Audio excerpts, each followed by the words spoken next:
I'll shortly be handing over to JBA for the main part of the presentation, but as I mentioned earlier, I did want to provide a little bit of background to explain why Defra commissioned this project. So, as many of you will know, as part of the 2018 Surface Water Management Action Plan, Defra commissioned an independent review into the responsibilities for surface water and drainage assets and how they could be made more straightforward. This review was led by David Jenkins, who's chair of the Wessex RFCC at the time. The review was published in summer 2020 and identified variations in how Section 19 reports are produced and recommended that Defra ensure the ready availability of national guidance and how to produce these investigations. So these are the recommendations you see on the slide at the moment. Defra accepted the first two recommendations to produce guidance in its Surface Water Government Update, which was published in 2021. But to provide a little bit more flavor as to why these recommendations were made, we're very lucky to have David Jenkins himself on the call today. And he was also a key member of this project's steering group. So David, I would now like to invite you to say a few words. Well, thank you, Tatiana, and good afternoon, everybody. As Tatiana said, I was, for nearly 10 years, chair of the Wessex Regional Flood and Coastal Committee. My term of office came to an end in August of this year. But at the end of 2019, nearly 5 years ago now, I was asked by the then minister to review, as Tatiana said, and to report on certain aspects of the arrangements in England for managing surface water and drainage assets. I was given very specific terms of reference, which are set out in an appendix to my report. And those terms of reference included looking at the arrangements for Section 19 reports and making any recommendations I thought appropriate for improving those arrangements. I submitted my report in May 2020, and I made 28 recommendations in all. Just 4 of those related to Section 19 reports, and I hope you've got those up on your screen in front of you. So I'll say a word just about those 4 recommendations. The first, as you'll see, is that Defra ensure the ready availability of national guidance in relation to Section 19 investigations and reports. And I'll just say a little bit about why I made that recommendation. There are, or at least there were at the time I checked for the purposes of this report, 151 English lead local flood authorities. I sent a questionnaire to each of them, to lots of other organisations as well, but for these purposes, to each of those 151, asking a number of detailed questions, including about their approach to Section 19 investigations and reports. Of those 151, 95 responded. That's 63%. Not all responded on all the questions. 87 responded to the questions about Section 19 reports. And it was clear from those answers that there was a very wide variety of practice in how authorities go about these investigations and these reports. 15 of the authorities, or 17% of those who answered this question, said they'd never issued one at all. A large number of authorities had a threshold which they applied for deciding whether to have an investigation as to the number of properties that had been flooded or internally flooded. But the threshold varied in one authority from 1 to another authority 20. There was no common format for them, not surprisingly. There is a British standard, as I expect those on this call will know better than me, but interestingly only a small minority of authorities followed that British standard, and many weren't aware of it. So without a common format, it's rather difficult for anybody in the Environment Agency or elsewhere to synthesize any national trends, any national lessons, any national reforms that should be made, or regional for that matter. There was no common process for the investigations. Only 4 authorities who responded to me said that they consulted residents affected by the flood. And I thought that was an omission, and the National Flood Forum told me they were very concerned about that. There's no system for follow-up or monitoring, and only 40% of the authorities who responded to me said that they send copies as a matter of course to the Environment Agency. So even if there were a will for somebody to be looking at the overall pattern of things to pick out trends, there isn't at the moment any means for anybody to do so, because nobody has the full picture. And I had a lot of feedback, not only from these questionnaires, but from a number of meetings and focus groups and seminars and so on I held as part of my evidence gathering, that guidance would be welcomed. Hence that first recommendation. Now, I haven't taken it upon myself to specify or suggest what that guidance would say, except in the second one here, the second recommendation, the importance of engaging with local residents and businesses, and of course of relevant risk management authorities collaborating in the investigation. That a copy of each report should be sent to the Environment Agency. I recommended that the Environment Agency should be entrusted with periodically reporting on any national or regional trends. It seems to me that we've got an underused resource if that isn't done by somebody, and that reports or summaries of them be reported as a matter of course to somebody, and I suggested regional flood and coastal committees, so that somebody somewhere has the opportunity of monitoring implementation of the recommendations, so that they're not simply confined to a glass-fronted cabinet somewhere, or it wouldn't be paper these days, would it, to go into a cloud in the sky and nobody thinks about them anymore, which a number of practitioners told me they thought was a significant risk. So that's where I left it. And Tatiana, no doubt you'd want to now pick up what's happened since those recommendations and how events since has led us to today. Thanks. Thank you so much, David. Yes, I did want to pick up a little bit of that. So, well, this is the reason why Defra commissioned JBA to undertake this work in September 2023. Basically, we commissioned JBA to produce guidance and best practice on how to carry out these investigations. But we went just a little bit further than that, and we also explored the creation of a simpler way to collate key information for trend analysis. This was meant to be a very quick 6-month project, but as you can tell, it was a little bit delayed. Last winter saw multiple severe storms with significant flooding impacts across the country that lead local authorities had to deal with. Now, we wanted this project to be done in collaboration with lead local flood authorities, who ultimately are the users of this guidance.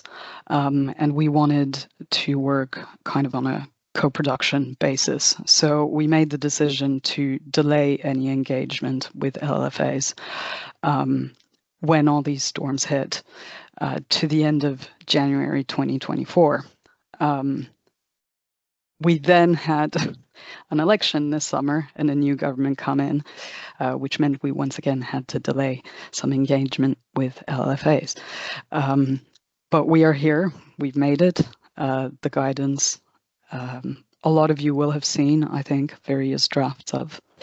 And I will now hand over to JBA, who've done a wonderful job, and who will now be presenting the bulk of the work for this project.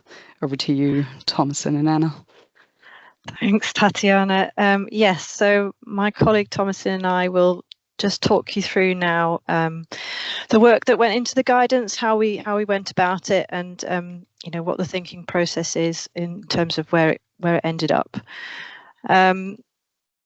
So I think Tatiana and David have covered a lot of the aims of the project already and the background and why we did it, but I'd just like to underline there what Tatiana said about one of the underlying aims was to make sure that the guidance was co-developed with LLFAs and other users of the guidance, RMAs and stakeholders, and that it was intended to provide a kind of meaningful support to LLFAs in producing more consistent and effective Section 19 flood investigation reports. Rather than being kind of instructive and mandatory, it's supposed to be supportive and a framework to help.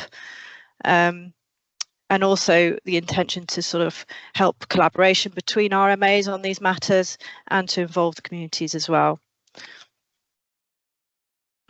Just a little bit about the project governance. So we had a project board which was made up of Defra, the EA, JBA, and also Tracy Good from Welsh Government, just to give the perspective from Wales, as they're doing a kind of similar exercise in Wales at the moment. And we also had a really comprehensive project steering group, so all of the members are listed there. We had, covered a large number of different stakeholders, both who might be involved in flood investigations, but also those who might find the outcomes of flood investigations useful in terms of the data that they're producing. We'll step through what we did to develop the guidance, but here's a summary. We started with a literature review of the kind of grey literature around what's been done already, previous reviews, the Jenkins review, and existing guidance. We also then reviewed a selection of flood investigations that have been done by various local authorities, and we carried out quite an extensive engagement exercise. All of that went into shaping the guidance, and I'll talk you through that in a bit. And hopefully many of you saw the draft guidance, and many of you did feedback on that as well. And we've just finished the final guidance, which will be published shortly. So I'll hand over to Thomasin now to talk you through the literature review, the report review and the engagement aspects, and then I'll take you through how we shape the guidance from there. Thank you, Anna. Good afternoon, everybody. I'm Thomasin. I've been leading the literature review and the comms and engagement for this project. So I'm going to present the findings of our research through these next few slides. So we undertook these two main elements of research in parallel. So I'm going to first give you an overview of the literature review and the findings of this before moving on to the engagement. So you'll see on this slide that one of our initial tasks was to review the existing guidance, the research, reviews and best practice. So one of these elements was the British Standard for Flood Reporting was published in 2017. So this new guidance is designed to work in conjunction with the existing British Standard. We also collated literature from a wide range of sources, including research papers, existing guidance from other countries and reviews. The list on the screen is not an exhaustive list, and it just demonstrates the range of literature that we've used in this review. And you can find more detail in our project report, which will be published on the Science Search part of the gov.uk website. Can you go on to the next slide, Anna? Thank you. So we've pulled out some of the key opportunities and challenges related to flood investigations that were emerging from the literature review. There's too much to fit on one slide, so this is just to provide you a bit of a flavour of the emerging findings that came out of the review. So as I mentioned, further information can be found in the project report. So some of the opportunities that we've picked out here are that the record of a flood investigation can form the basis of local flood risk management and prioritisation of investment, such as business case development, sometimes even strengthen it. The outcomes can also strengthen our understanding of areas or assets at risk and sometimes help to validate modelling and mapping. The investigation exercise also provides an opportunity to engage with the community and demonstrate that the lead local flood authority is taking actions following a flood event. Some of the challenges that we found that were emerging from the literature were that there's a lack of consistency around flood investigation data or reporting, and that there's also a low uptake in the use of the British standard. We also found that sometimes there are cases of underreporting of flooding from the public due to concerns, or also LLFAs having concerns around the implications of publishing the flood investigations. And another challenge that we understand from literature is that approaches to data sharing are varied, and sometimes this is a barrier when undertaking flood investigations. Next slide, please, Anna. Thank you. So alongside the review of the wider literature, we also reviewed a selection of existing flood investigation reports that we collected from various sources. So this was to understand the existing approaches that are used in England to date. So the figure at the top of the screen shows where our collated reports were from. We reviewed all of these 55 reports on a high level to capture some key metrics, and then we took a smaller sample of about 27 reports to delve into a bit more detail. So this sample was set out to be representative of characteristics that you can see on the screen there. So for example, from different locations across the country, different sources of flooding. So you've got a variation of urban and rural split as well. So we reviewed these reports for elements such as how closely aligned they might be to the British standard, what thresholds are used to trigger the report, and the time between the flood event and the publication of the flood investigation report. So on the right hand side, you can see the split of the 27 reports that we reviewed in further detail, depending on sort of the type of authority, whether it's dual tier, combined, and the flood source as well. And you can see that nearly half of these reports involve multiple sources of flooding. Again, we've highlighted some of the key findings from our review of these 27 reports, and just a flavour of these we'll go over now. So we found that there was clarity in most reports around the roles and responsibilities of risk management authorities within a flood investigation. We found that the thresholds of investigating a flood vary considerably. So some thresholds, and by threshold we sort of mean the trigger for LLFA to decide to investigate, some are very much alongside the British standard. Some lead local flood authorities set out through their local flood risk management strategy, and there's a lot of variation amongst where this threshold sits.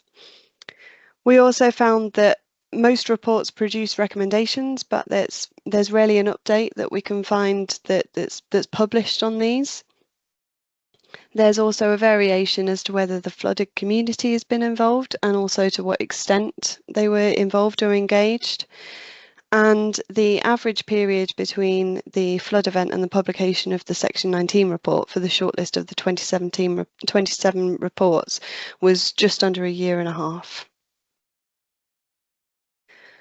So now we come on to the other side of our research, which was the engagement side. So thank you for all of you who've helped us to shape this guidance, and we have extended the invite to everyone in the webinar who's come on board and helped us to do this. To take one of Robbie's phrases, we wanted this to be co-production rather than instruction, and our level of engagement was very much reflective of that. So our engagement helped us to better understand the challenges and the opportunities around flood investigation reporting, how the data from the flood investigation is used, and the opportunities for using this in the future. And also it helped us to understand what technology is currently used and opportunities for more efficient data collection and analysis by bringing in technology going forwards. So we've got some engagement statistics down the right hand side of the screen. We're really pleased with the number of LLFAs and wider stakeholders that have taken the time to contribute to the guidance, so thank you all for doing so. We contacted all LLFAs with an initial survey, so this was to glean some initial data and to sort of ascertain the appetite for further engagement or contributions, and we had 78 responses to this survey. Following the survey, we hosted 4 virtual workshops, which were in the form of a collaboration exercise with an interactive whiteboard, and we took everybody through the stages of a flood investigation. We also held one-to-ones with 2 LLFAs that were unable to make the workshops, and we had 9 meetings with wider stakeholders to inform and shape the guidance. So these 9 wider stakeholder meetings, they're listed at the bottom of the slide. So they include the Association of Drainage Authorities, the Canal and Rivers Trust, Communities Prepared, the Environment Agency, insurance companies, London Surface Water Strategic Group, water and sewage companies, University of Hull and SIWAM as well. So some of these, sorry Anna, just go back a sec. Some of these wider stakeholders were RMAs that were involved with the investigation, and some of these other wider stakeholders were data users. So the data users are those who might use the data and information from a flood investigation, such as academia, government, environment agency, Network Rail or the insurance industry. We also involved members of the project steering group in our research through the 3 meetings that we held with them. So this slide is just a screenshot from one of our workshops that shows the collaborative exercise on the interactive whiteboard that we held. It's just a really good illustration of the amount of input we got through the workshop process. This just shows 3 of the 7 sections that were covered in each of the 4 workshops. So we got a really good amount of information through this process. So on this slide, we've just started to summarise the outputs and findings of the engagement that we undertook through LLFAs and the RMAs that are involved in the flood investigation process. So again, this is just a few highlights, and more detail can be found in our project report. So we found that there's a large variation on approaches to flood investigations, which stems from a range of skills and resources and local governance as well. However, there is a need for more consistency in flood investigation reporting to inform national data analysis. We also found that there's a great range in partnership working, both with other risk management authorities and with flooded communities. So we also found that many risk management authorities already have regular working groups in place. And we found that it was highlighted the importance and value of the information from flooded communities. So this was very much recognised as a very valuable part of the investigation. And there was also a hesitancy around sort of the heightened expectation that might come from the community alongside the engagement. So the expectation that might come with the investigation. And here we have some further findings around the data, the technology and the recommendations. So we found that a key finding from the engagement was that obtaining data can be difficult, and this will very much depend on local partnerships. There's also a varied use of technologies, and this is often down to costs associated with software and licensing and things like that. There are also varied approaches to taking the recommendations beyond the Section 19 reports, and whether the progress is tracked and where the recommendations are taken. And the recommendations can sometimes be tricky to navigate according to local authority approvals processes, potential liability associated with the report or the recommendations, and the roles and responsibilities within the flood investigation, and recommendations falling to different risk management authorities as well. So the data users also told us what they found useful from a flood investigation. So just to recap, these are the wider stakeholders that use the information from the flood investigation reports. So they're listed at the top of the screen. The data users highlighted that the reports can be used for many things, such as validating the extents and modelling, improving plans and warnings, and understanding flood risk to receptors. The data users also supported the case that more consistency and a better national picture or database of flood investigations would be useful to identify national trends. And we also found that exchanging data is made more efficient in many cases by putting data sharing agreements in place. So these, just to summarise, these engagement findings alongside the findings of the literature review were collated by the project team. We used all of these findings that I've just been through to start shaping the guidance. So I'll now hand back to Anna to talk you through the stages of shaping the guidance. Thank you, Thomasin. So we took all of that, and there was a lot of it from all the engagement that we did. And to start with, we came up with some principles for the guidance. Clearly, there's a need for consistency in the reporting, that came through from the David Jenkins review. But consistency doesn't necessarily mean all the same, and that was very much fed back to us by the LLFAs, that there is really no one size fits all, and we can't make all these reports identical. But what we can do is sort of provide a consistent framework for those local decisions to be made, and provide consistent kind of tools and information for LLFAs to help them in carrying out this task and the analysis that's required. And also share examples of good practice and the use of technology to help. So the kind of flip side of that is that we decided to advocate, after much discussion, and there was quite a lot of discussion, was advocate a proportionate and scalable approach. So as I said, no one size fits all. All local authorities are different and have different types of flooding and different catchments, different urban rural settings. So the approach that's taken needs to be proportionate and scalable across all aspects of the investigation, but again, sort of maintaining that underlying consistency and framework of approach. Openness and partnership, so reinforcing and enabling that partnership working, which is so critical to these things working, in terms of communication, in terms of sharing data and evidence, and collaborating on recommendations, for instance, and also trying to provide some advice on those issues around publication and scrutiny, and also dealing with the community as well, or openness and partnership with the community as well as other RMAs. And then finally, embedding an action, and all that means is how can we get the most out of these reports? There's no point, as someone's already said, doing them and then sticking them on a shelf. We need to make sure that we're getting some outcomes where we can. The recommendations are followed up, and hopefully improvements made as far as possible.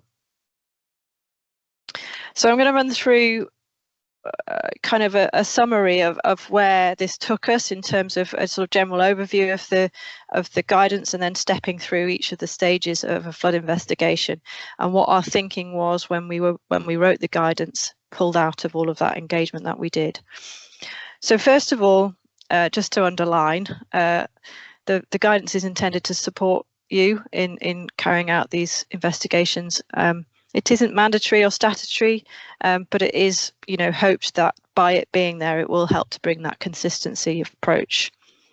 The general feeling was, after a bit of discussion with stakeholders, that gov.uk was a good place to put this guidance. It wasn't decided from the start, which is great for access, but it limits the style a little bit. So the wording of the guidance has very much been designed around gov.uk style guide.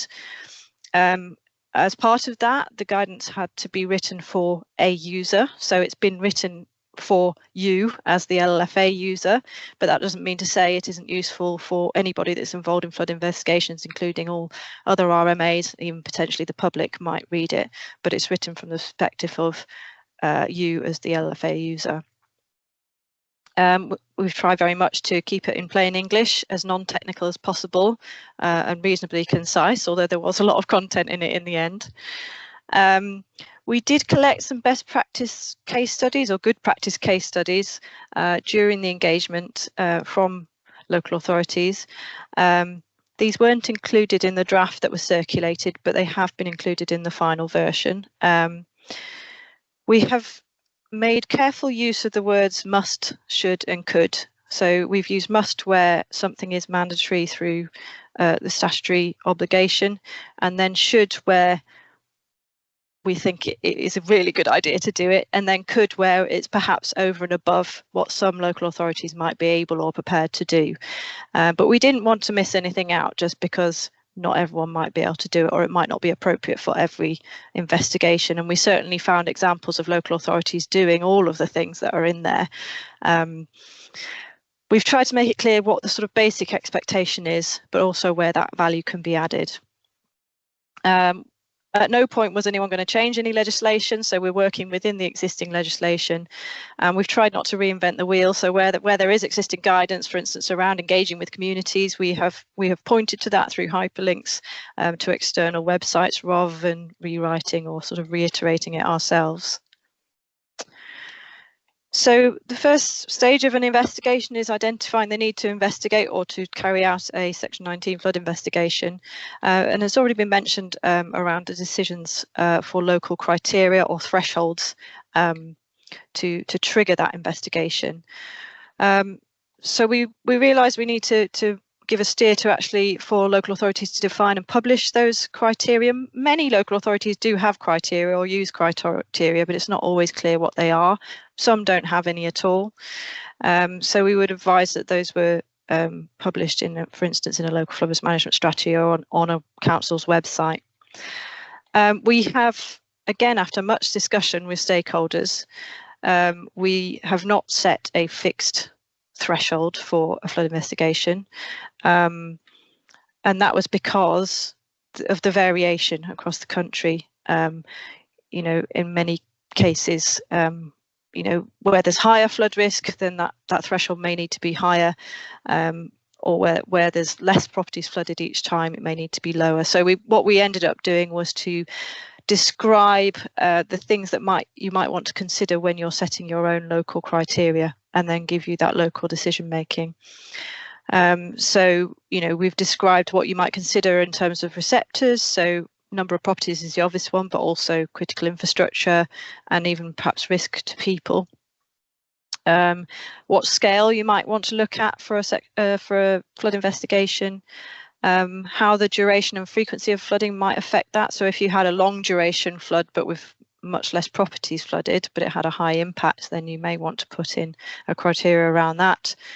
And any exceptions, local exceptions that councils may have. The criteria should reflect local circumstances and flooding characteristics. And again, they should be proportionate. So, you know, having a threshold of one property is maybe a little bit going to trigger it too often. And also set clear expectations so that the public can also see what those criteria are.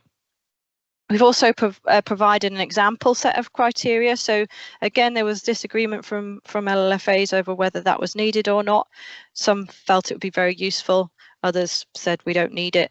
So we've provided an example set as a starting point for those that might need that support.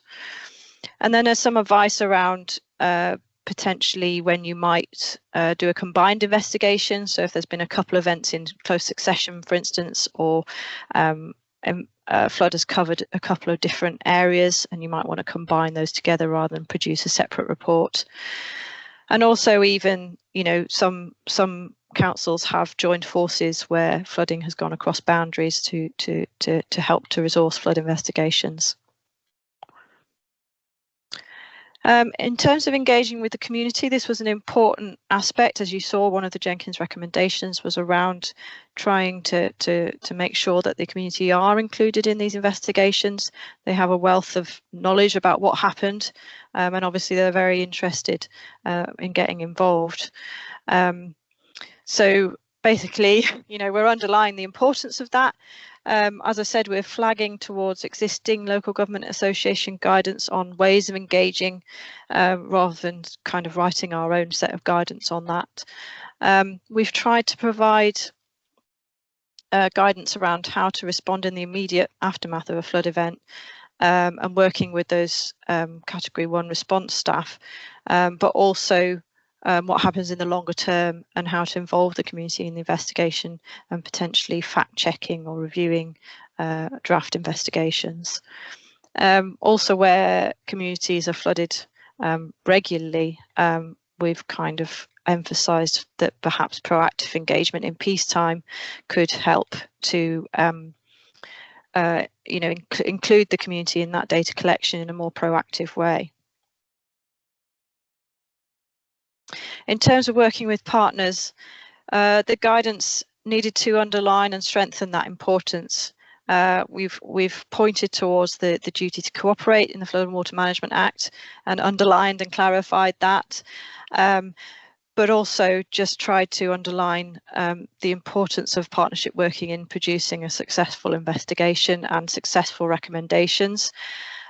We've gone over the role of partners in how to support the investigation and how each RMA might be able to contribute and help to the investigation. We've emphasised the importance of engaging early with other RMAs rather than at the end. And where we've been able to, we've given advice on data sharing agreements. We found that there were some very successful examples of data sharing agreements set up, you know, in advance, not after the event, and proactively sharing data between RMAs. So we've tried to point to that and show where that can, how that's been done by others. In terms of collecting the data, we've flagged existing guidance on, you know, the practical elements of data collection, site investigation and surveys. Again, we didn't want to reinvent the wheel there. There's lots out there already. We've highlighted that there needs to be a sensitive approach with the community, but again, and the importance of including them as a primary source of information, and that overlaps with the community engagement kind of aspect. I think possibly one of the most useful bits of the guidance is a list of links to online data sources. There's so much information out there as open data now. You know, you can easily bring up the information from a flow gauge or a rain gauge. You can look at local assets and catchment characteristics and flood history and satellite data, and it's all available online. So we've provided hopefully lots of useful links to get to those things quickly. And we've also tried to provide some pointers to what data other RMAs and other organisations might have available that's not online, but they would be able to provide on request. Where possible, we've pointed towards technologies that might aid data collection or provide efficiencies if they're available to LLFAs. And we did do a short section on the use of social media to provide information as well. And also advice on storing data and making sure that anything that's collected for a flood investigation is stored appropriately and kept. So understanding the event is kind of the part that covers the more technical flood analysis, perhaps, but we've kept it as non-technical as we can, with a focus on understanding the sources of flooding, the pathways that the flooding took, and the receptors, and by receptors we mean the things that were impacted by the flooding, so the people, the property, the infrastructure, critical services, things like that. So that's kind of a conceptual way of thinking about the flooding, which can be described in a non-technical way and is a nice way to present it to the public. In terms of, for instance, classifying what the source of flooding was, we've tried to encourage categorizations of that align with the Environment Agency's recorded data fields or attributes, so that, you know, eventually, hopefully, there's a bit of interoperability between those two sets of information. We've provided advice on pointers on technical event analysis, so where LLFAs have capability, we've included flags to existing tools and guidance and open data in order to undertake technical analysis. So, for instance, estimating the return period of a flood. Again, everything's proportionate. It may not be necessary to do that for something that's only affected a couple of properties, but if we're talking about a big flood, then it is very useful to understand what the probability of that flood was. We've looked at using kind of quantifiable metrics, so, you know, estimating the number of properties that are affected, for instance, but also we've encouraged trying to understand the more intangible impacts on people, so mental health impacts, things like that, which again, you might think that's going over and above what a flood investigation needs to do, but it really does give a very powerful picture of what the impact on the community was, if it's possible to do it. Another thing that's some LLFAs considered to be a bit over and above was recording the response. So, you know, which agencies did what, when, during the event, which is very useful, but it does overlap with the information that's produced by, you know, the civil contingencies side of things. So that's more of an optional thing, but it does give a very useful background. And for instance, when the community received a flood warning, for instance, or when the community got the fire engine to help them, does have a bearing on how the community was resilient to the flooding and what the outcomes were. We've also presented some information about how you might show all this stuff on a map. There's a lot of debate over whether we should avoid identifying properties on a map, and so we've tried to present some ways of doing that. And there is a bit about GDPR and not including addresses in reports, but in terms of mapping, can we still show where it's flooded without identifying any individual properties? In terms of learning lessons or lessons learnt, recommendations, we've made an emphasis again on that collaborative partnership approach. So where possible, we want recommendations to be developed in partnership with those RMAs that are going to need to be actioning them, so that they are clear, measurable, actionable by that lead organisation. You know, for them to be involved in the development of recommendations is a sensible thing to ensure that they are doable. Also, where perhaps recommendations might be about community resilience. For instance, maybe, you know, this has happened a few times, maybe we need it to help create a flood action group, then those recommendations should, wherever possibly, co-created with community representatives. It's difficult sometimes to put timescales on recommendations, or, you know, when they should be achieved by, but if that's possible, then it should be done.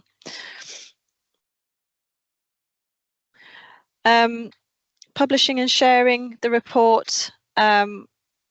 So again, some LLFAs felt that they would really find it useful to have an example template of a report to work to. Others said, we don't need that, we've already got our own. So that's fine. We've provided an example template, but it's not mandatory, but it may well be useful starting point for many.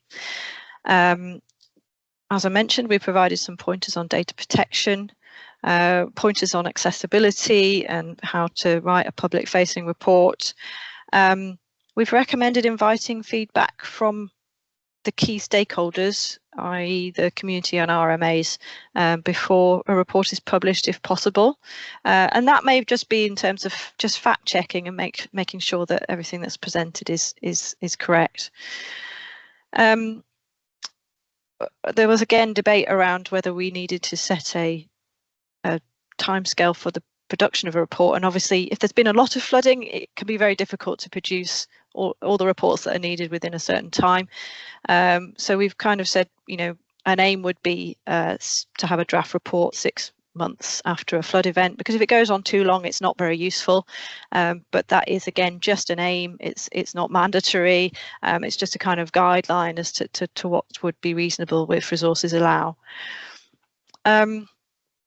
We've again said, you know, the investigation itself shouldn't delay the publication. So if there's ongoing kind of, oh, we're waiting for a survey, a CCTV survey, and we can't publish it yet, stuff like that shouldn't delay the publication. It should be perhaps one of the recommendations is to do a CCTV survey and find out what the results are, and that shouldn't necessarily delay the publication of the report by too much.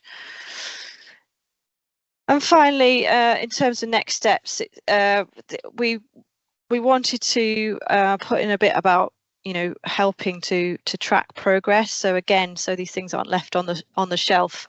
You know, hopefully it can be built into, for instance, regular partnership meetings just to check in, or scrutiny committees, or whatever mechanism you have in place, just to check in and see where the recommendations have got to, and whether there needs to be any further action to progress them.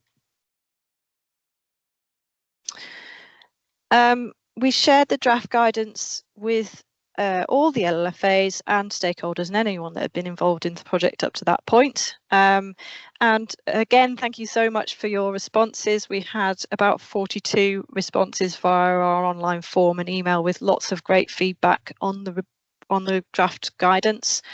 Most of those were from LLFAs, but also we had water companies, CIWEM, University of Hull and David Jenkins giving feedback as well. We had some great positive feedback, so a few words there: helpful, good work, useful and informative.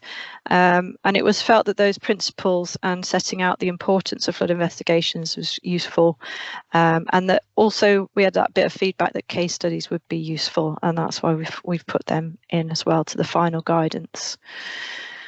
There was a few points that came up, and actually very clear themes that ran through in terms of in terms of the feedback of things that we then went and changed a little bit. So again, that emphasis that things need to be proportionate and the guidance should reflect this flexibility. So we'd already tried to do that, but we tried to strengthen that in some places after that comments.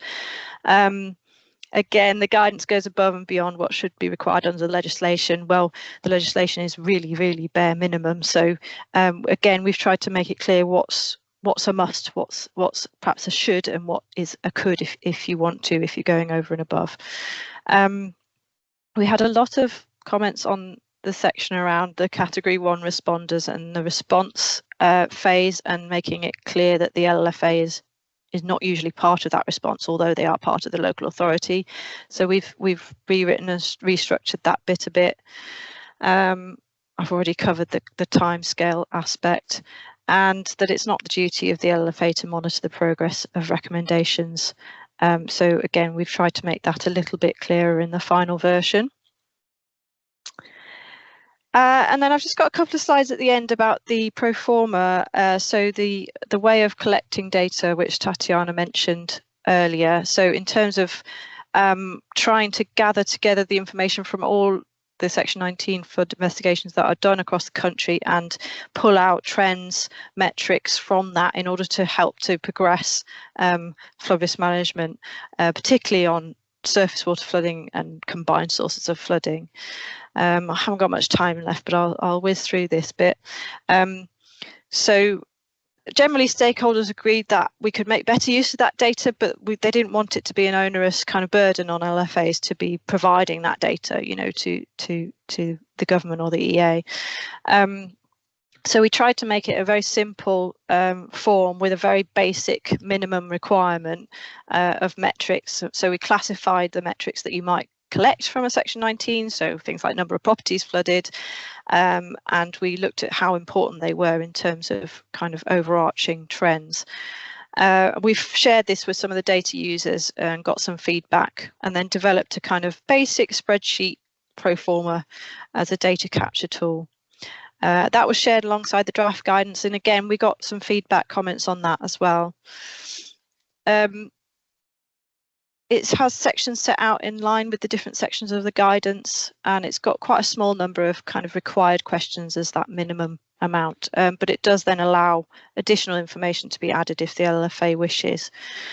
As I say, we've made it simple. We've avoided macros because we didn't want to have problems with IT security. So the idea is that would be filled in at the end of the Section 19 investigation and then can be emailed to the EA area flood risk manager as a way of collecting, very basic, simple way to start with, of collecting some of that information that we can then do something with.